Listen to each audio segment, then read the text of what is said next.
Bonsoir et bienvenue dans Kiosque, l'émission culturelle. Au sommaire ce soir, le 21e festival de bande dessinée de Buc. Ce sont cette année une cinquantaine d'auteurs invités et 2 d'entre eux sont sur le plateau de Kiosque ce soir. Coup de projecteur sur l'exposition consacrée à Gérard Manoni au musée de la ville à Montigny-le-Bretonneux, un sculpteur qui a des liens particuliers avec l'agglomération. Vous verrez ça dans quelques instants. La chronique de Nicolas Gervais sera consacrée à Fixie. Il sera en concert avec Winston McAnuff à la batterie de Guyancourt, et puis la chronique ciné avec les avis des spectateurs et le coup de cœur d'un professionnel. Ce soir, Cyril Haddad de l'espace Philippe Noiret des Clés-sous-Bois. Mais place tout de suite à la bande dessinée.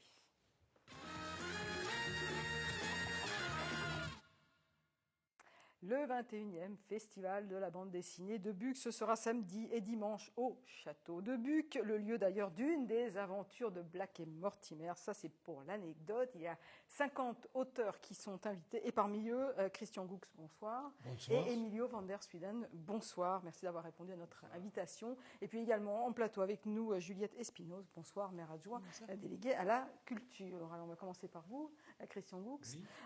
Bonsoir. Vous avez beaucoup travaillé pour Pif Gadget, magazine de Tintin aussi. Et puis là, vous venez au Festival de Buc avec une BD d'histoire sur la Grande Guerre. Oui, vous avez vu savez, cette idée. Bon, c'est un peu le centenaire en ce moment. La Grande Guerre racontée aux enfants. Racontée aux enfants, oui. Mais c'est la Grande Guerre quand même. Alors, d'où vous est venue l'idée? Écoutez, j'ai pas mal travaillé dans l'histoire en bande dessinée. Pour les éditions Faton, j'ai fait l'histoire de l'art en bande dessinée. Ensuite, j'ai fait La vie de Saint-Louis aux éditions du Saint-Louis Triomphe. qui est né à Poissy dans les Yvelines. Oui, à Poissy. Voilà. J'ai d'ailleurs dessiné pour les 800 ans de sa naissance à Poissy. Et ensuite, donc, on m'a proposé de faire la bande dessinée La guerre de 14-18, racontée aux enfants. Alors, j'ai essayé de donner une vision qui soit à la fois... Alors là, on voit la couverture de votre bande dessinée qui sera présentée en avant-première, on peut dire ça, au Festival de Buc. Oui, c'est ça. Est-ce qu'elle vous plaît, la couverture? Parce que je crois que vous ne l'avez pas vue encore en colorisé. Oui, je la découvre en même temps que vous, vu qu'on a eu des délais de fabrication qui étaient extrêmement serrés. Et je n'avais pas vu la couverture et je n'ai pas vu les dernières pages en couleur non plus. Ouais. Voilà, la couverture, regardez, vous la oui, revoyez. Je reconnais le trait et j'admire la couleur, c'est bien fait. Les poilus en bleu, hein. bien en bleu. Bleu horizon. Alors comment on travaille quand on veut raconter la Grande Guerre, qui est quand même, on peut dire, une boucherie, c'était pas une période facile. Oui, c'est difficile à raconter aux enfants, alors il vaut mieux quand même suggérer plutôt que montrer. J'ai eu la chance d'avoir un bon scénariste, Guy Le Hideux, qui s'est un peu calé sur une narration pour enfants, dont on a essayé d'être très clair. Et graphiquement, j'ai essayé, pour avoir des points de repère pour les enfants, de faire évoluer toutes les forces alliées de gauche à droite et les forces de l'axe, austro-hongrois, allemand et turc, de droite à gauche. C'est un petit repère pour les enfants. Alors là, on a vu des extraits de vos planches de BD qui étaient en noir et blanc. Elles n'étaient pas encore disponibles à la colorisation parce que c'est vraiment pour le Festival de Buc qu'on pourra découvrir l'album en couleur. Donc c'est vraiment une avant-première. Donc vous avez travaillé avec un scénariste, on a bien compris. Vous avez dû aussi faire beaucoup de recherches, je présume, pour savoir comment on dessinait précisément. Ne serait-ce que les uniformes des militaires, et surtout les armes. Je dois avouer que je ne suis pas très porté sur l'artillerie, lourde ou légère. Et bon, je me suis un peu forcé à lire des ouvrages documentés là-dessus. Et c'est pas facile parce que suivant les années, l'artillerie évoluait. Et disons, ils ne se battaient pas, ces pauvres gens, en 1914, de la même manière, avec les mêmes armes qu'en 1918. On a montré quelques extraits des planches, on attend surtout de les voir en couleur. Un petit mot encore sur on va quitter la Grande Guerre, sur le lien que vous avez avec Buc.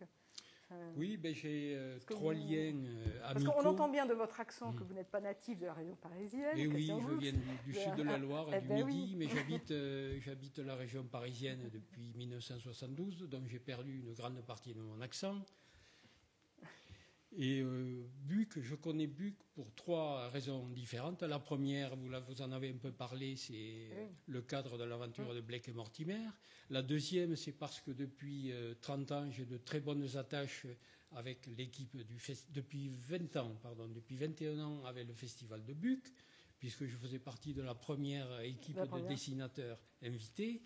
Et là, voilà, je peux oui, le vous avez la prouver. médaille de la Oui, ville. une jolie médaille qui m'a été offerte. Donc Christian Goux, un habitué du festival oui, de depuis Buc. Donc on 21 pourra ans. découvrir samedi et dimanche en avant-première. Et la troisième et dernière raison, Oui. c'est parce que c'est une belle région. Et en tant que cyclotouriste, je m'y suis Vous beaucoup aimez promené bien à aller- vélo avec mes amis. Tout à fait. Donc vous serez donc présent, je l'ai dit, au festival Ce de week-end. Buc samedi et dimanche pour présenter la Grande Guerre racontée aux enfants. Voilà. À côté de vous, Emilien van der Student, bonsoir. Alors vous venez au festival de Buc avec un album solo, McQueen. Oui, tout à fait. Un polar. Je ne dévoile pas plus, vous allez nous en dire un peu plus sur ce polar. Oui, c'est un détective particulier. C'est vraiment une nouveauté qui sort aujourd'hui. Donc elle est à peine arrivée en librairie qu'on se retrouve déjà au festival ce week-end.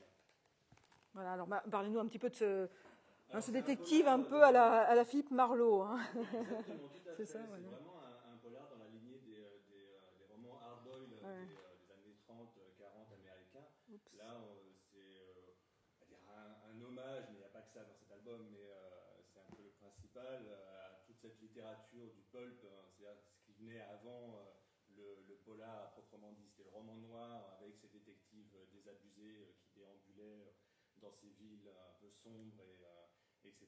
Donc voilà, je m'attache à reprendre ces personnages, donc du détective un peu désabusé. Là, celui-là, McQueen, il est plus que désabusé, il est vraiment assez névrosé d'ailleurs.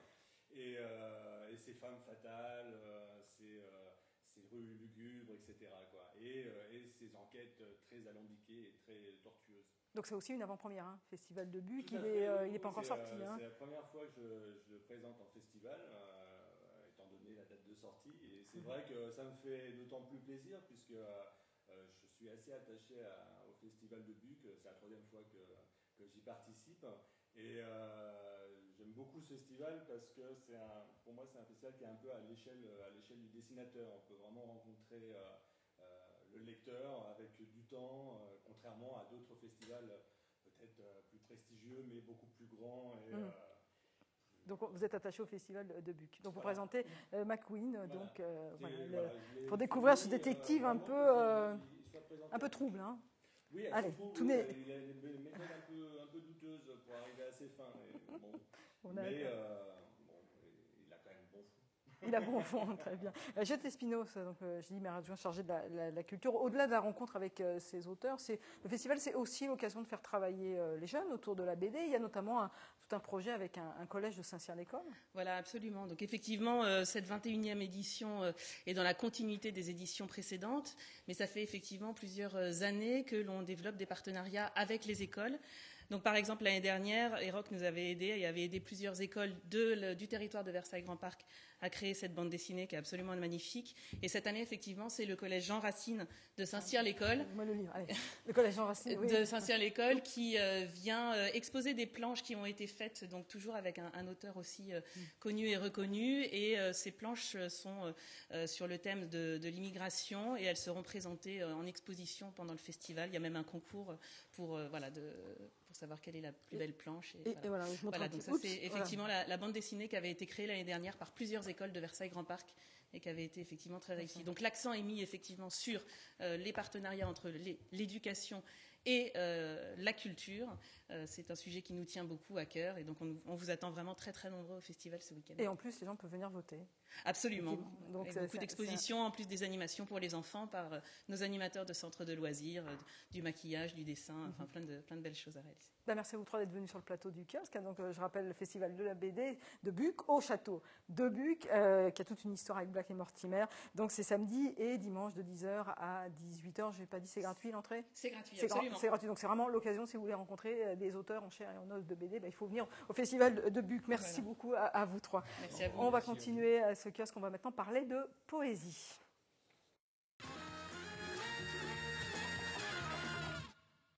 La nouvelle édition de Poésie Yvelines, un festival dédié à la poésie créé en 2004. 15 manifestations vont se dérouler dans le département du 26 septembre au 5 octobre. L'occasion de rencontrer des poètes dans des endroits très différents. Ça peut être des églises, des médiathèques ou plus classiquement des librairies. Je vous propose d'écouter Jacques Fournier. C'est le directeur de la Maison de la Poésie qui a concocté le programme. Il détaille notamment les événements sur 50 ans en Yvelines.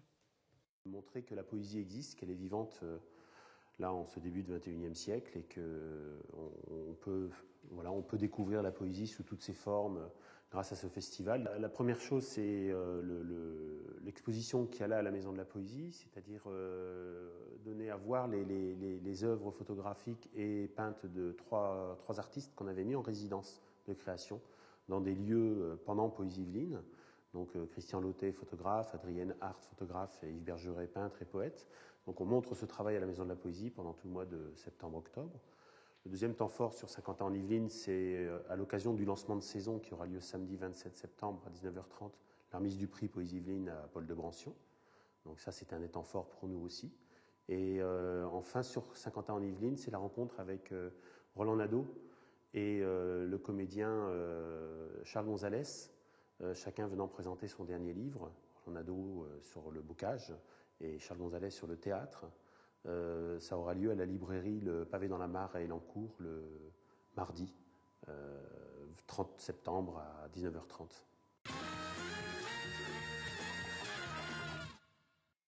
Et tout de suite, la chronique de Nicolas Gervais. Cette semaine, Nicolas est allé à la rencontre de Fixie. Il sera en concert avec Winston McAnuff. Ce sera le 3 octobre à la batterie de Guyancourt. Accordéoniste voyageur, amoureux des musiques métissées, il a uni son talent à celui d'un artiste jamaïcain qui collabore depuis quelques années avec des artistes français. Voici donc Fixie et Winston McAnuff dans le kiosque. Ils seront le 3 octobre à la batterie à Guyancourt. Here we are on bended knees, giving praises to the Almighty. Yeah, we will not wear no frown, cause we're working for a crown. Bonjour.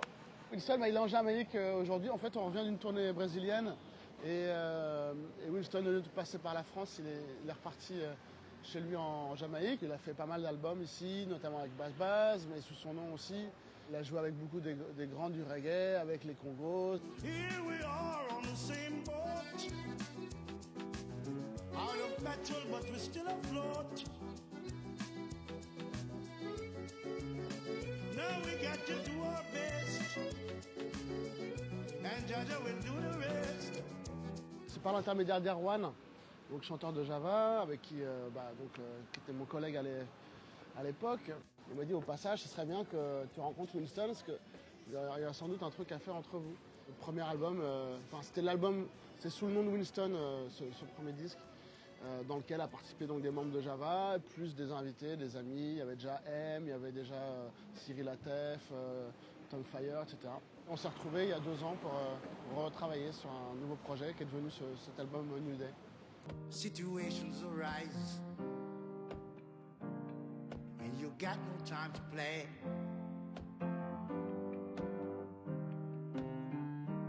Amidst the worries and problems, Java there to solve them. C'est aussi une rencontre musicale, un peu une rencontre humaine et d'énergie, d'alchimie. Je pense qu'après, il y a eu quelque chose d'assez magique aussi avec l'accordéon, parce qu'il s'est trouvé que le père de Winston avait fait de l'accordéon. Enfin, Winston avait des souvenirs de son père jouant de l'accordéon tout petit, il n'en avait pas vraiment revu depuis.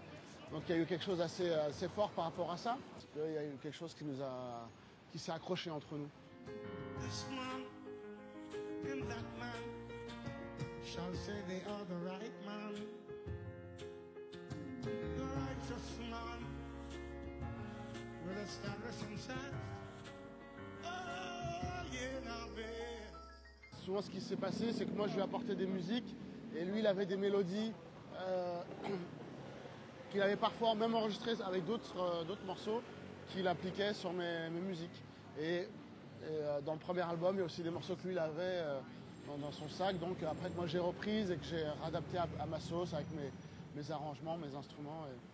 Mais de manière un peu basique, je lui amène la musique et puis il chante par-dessus avec ses textes et ses mélodies. Pour ce deuxième album, souvent, il me disait, bon, à un moment, il avait le truc et il fallait que je branche le micro pour qu'il fasse sa voix. Et souvent, c'était la bonne voix et ça se faisait d'un seul coup comme ça. Quand on se retrouvait avec Winston chez moi, tranquillement, et souvent, je faisais écouter ce que j'avais fait la veille ou l'avant-veille comme idée. Et comme je te disais, il se mettait à écouter dans une pièce à côté, et puis quand il était prêt, tac, il venait et on enregistrait.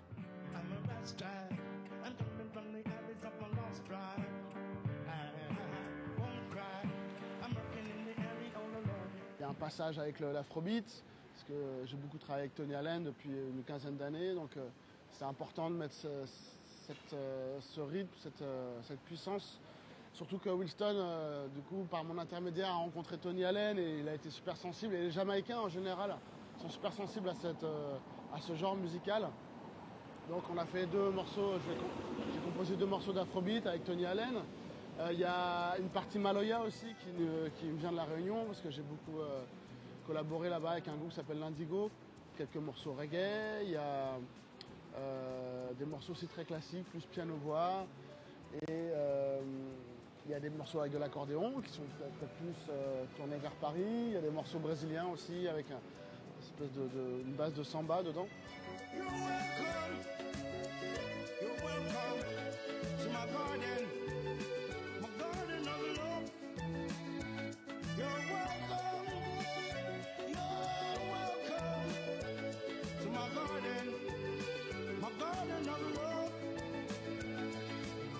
Que 3 sur scène, c'est assez différent du son du disque qui est assez composite où il y a plein d'invités.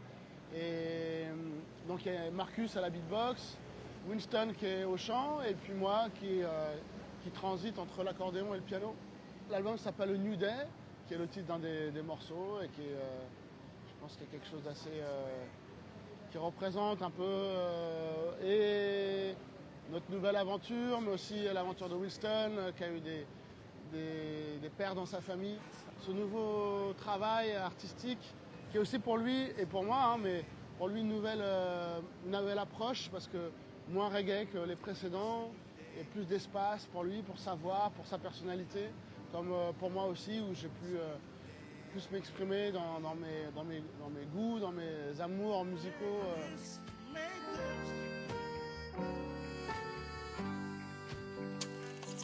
Voici pour Winston McAnuff et Fixie le 3 octobre donc à la batterie à Guyancourt. Et maintenant on retrouve Catherine en plateau et moi je vous dis à la semaine prochaine. Georges Brassens chantait en blues, c'est la performance des Mouton Men. Ils seront en concert ce vendredi soir au Scarabée de la Verrière. Pour ce spectacle, les prix sont compris entre 5 et 8 euros. Je vous propose un extrait, Les copains d'abord. Non, ce n'était pas le radeau de la Méduse, ce bateau qu'on se le dise au fond des ports, au fond des ports. Il naviguait en père peinard sur la grand-mare des canards et s'appelait les copains d'abord, les copains d'abord. C'est Fluctuac, Nec Mergitur, c'était pas la littérature, n'en déplaise aux jeteurs de sorts, aux jeteurs de sorts. Son capitaine et ses matelots n'étaient pas des enfants de salauds, mais des amis franco de bord, des copains d'abord. Voilà, et Brassens, ça inspire beaucoup les réalisateurs en régie. Allez, un autre moment musical, ça se passe à l'abbaye de Port-Royal-des-Champs, à Magny-les-Hameaux, de l'émotion à l'état pur. La violoncelliste Sonia Vieder-Aderton joue le répertoire d'une des plus grandes divas du jazz du XXe siècle, Nina Simone. Un tout autre style, Amourpas, cette fois. Après une année de formation pédagogique et de diffusion de 8 groupes yvelinois, le réseau du CRI propose un concert de clôture de la sélection Yves Live 2013-2014. C'est au Café de la Plage, donc Amourpas, à partir de 15h30 jusqu'à 20h. Et voici tout de suite un extrait d'un des groupes présents sur scène, Anacoic Room. Ces deux constellations nomment une petite ours.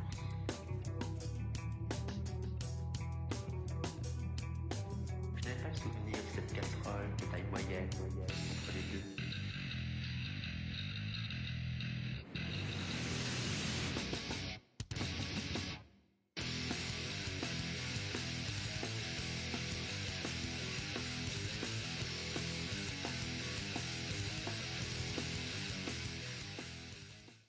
C'est l'événement culturel du début de l'automne 24 pour 24 heures de spectacles, de danse et de concerts. Le Vélodrome de 50 ans en Yvelines s'est associé avec l'association Juste Debout.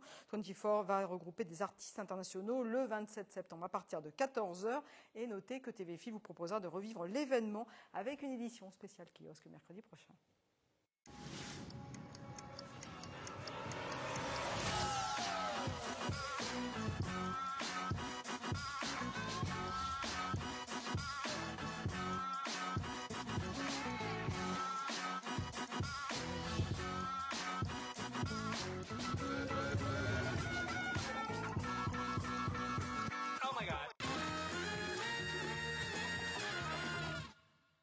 Allez, une date pour les plus jeunes. Isabelle Gourdet de la compagnie Les Trois Ailes compte et chante aussi accompagnée d'une guitare. Elle remet au goût du jour des chants traditionnels et des comptines un peu oubliées. C'est samedi matin à l'Estaminet de Magny-les-Hameaux et en plus, c'est gratuit.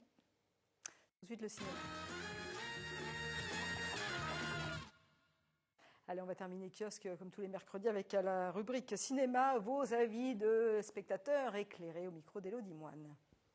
C'est très flippant, c'est très bien, mais je trouve que ça a été présenté comme une comédie, alors que c'est un peu drôle, mais pas tant que ça, quoi. C'est un super. Moi, je trouve que c'est plus un vrai polar qu'une comédie. Voilà, c'est très bien joué, c'est parfait. C'est une très belle intrigue et j'ai adoré d'un bout à l'autre. C'est un super scénario, bien construit. Il y a de l'intrigue jusqu'au bout. Ça finit un petit peu bizarrement, mais super. J'ai bien aimé. J'ai trouvé que sa vie était très difficile. Mais par contre, il avait un génie. Il faut voir les collections qu'il faisait, mais il a une vie très difficile. C'est pas mal. Il y a quelques périodes de flottement. C'est très bien réalisé. Ce que j'ai bien aimé, il y a pas mal de flashbacks qui entrecoupent en fait l'intrigue principale. C'est très bien fait. J'étais ravie de pouvoir découvrir la vie de James Bond parce que je suis fan à la base. Et oui, super histoire, très émouvant. Enfin, moi qui pleure facilement, j'ai eu mon lot de larmes. Très belle histoire et je suis encore plus fan. Donc je crois que je vais remettre le CD dans la voiture dès tout à l'heure. Voilà, beaucoup d'émotions chez les spectateurs. Allez, comme tous les mercredis, un professionnel du 7e art nous donne son coup de cœur ce soir, Cyril Haddad de l'espace Philippe Noiret des Clés-sous-Bois. Cette semaine, le coup de cœur de l'espace Philippe Noiret est le film Nos étoiles contraires, film américain réalisé par Josh Boone. Depuis son enfance, Hazel a des problèmes respiratoires, l'obligeant à porter un tube à oxygène en permanence.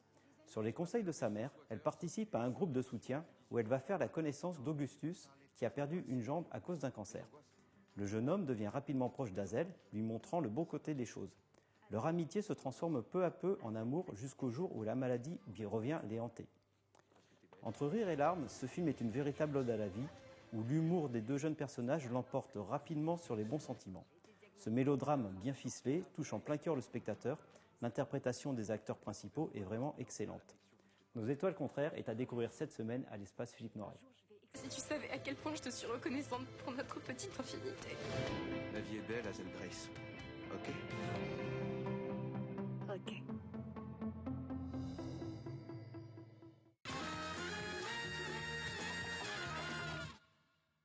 Et puis on finit avec l'exposition à découvrir en ce moment, c'est du côté du musée de la ville de Montigny-le-Bretonneux. Gérard Manoni expose donc au musée de la ville. Ce n'est pas un inconnu dans l'agglomération. L'artiste a participé à un projet collectif autour de la gare, de la place de la gare, c'était dans les années 70. Il a aussi réalisé dans les années 90 une sculpture pour la ville de Guyancourt. Et là, il revient en invité d'honneur pour expliquer son travail sérieux, comme il dit, un sujet complet que vous pouvez retrouver sur le site internet de TV Fil 78. Allez, cette émission est maintenant terminée. Merci de votre attention. Toutes les infos pratiques, les dates de l'actualité culturelle de 50 ans en Yvelines, c'est bien sûr à retrouver sur le site internet du kiosque. Bonne soirée, à la semaine prochaine. D'ici là, gardez l'esprit ouvert et curieux.